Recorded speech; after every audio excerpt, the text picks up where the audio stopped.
ये मैं फिर बता दूं आपको, दुनिया में जितने भी लोगों ने, पूरी दुनिया ने लोगों की जब पेडेस्टल में सेरोटोनर्जिक वैल्यू बनाई है ना, डोमिनेंस हायरार्की में उसको ऊपर प्लेस किया, उसमें छोटे कद के 4 फुट के आदमी भी थे, काली औरतें भी थी, काली मर्द भी थे, सफेद, गोरे, मोटे, पतले, हर किस्म का बंदा पाया गया। इसका मतलब ये था कि एक्चुअली में all of these physical traits never mattered. वो बंदे क्यों डोमिनेंस हायरार्की में ऊपर पहुंचते हैं, चाहे वो बिलियनर हो, चाहे वो रेडी वाला हो, चाहे वो जिरगे का मुंशी हो, चाहे वो बराबर जहां भी उसने इज्जत पाई है। अगर ये मसला वाकई में रियल होता तो सिर्फ गोरे, लंबे चौड़े,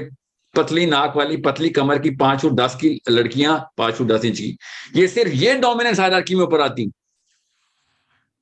ऐसा कभी भी नहीं हुआ। एक्चुअली में डोमिनेंस हायरार्की में सबसे कम वैल्यू और सबसे कम इज्जत हम उन लोगों की करते हैं जो अपनी लुक्स की वजह से डोमिनेट कर रहे होते हैं, जो कर रहे होते हैं, इसमें कुछ शक में ना रहिएगा, कर रहे होते हैं लुक्स की वजह से डोमिनेट को, मगर वो सबसे कम पेडेस्टल, लोएस्ट पेडेस्टल में आते हैं। सबसे ऊपर अभी भी हम सबसे बड़े फलसफी को ही रखते हैं, फिलोसफर को रखते हैं, सोचने वाले को रखते हैं। अभी भी जिस मर्जी कल्चर में चली जाए, जितने मर्जी सुपरफिशियल लोग हों, जितने मर्जी प्लास्टिक की बातें करते हो, अपने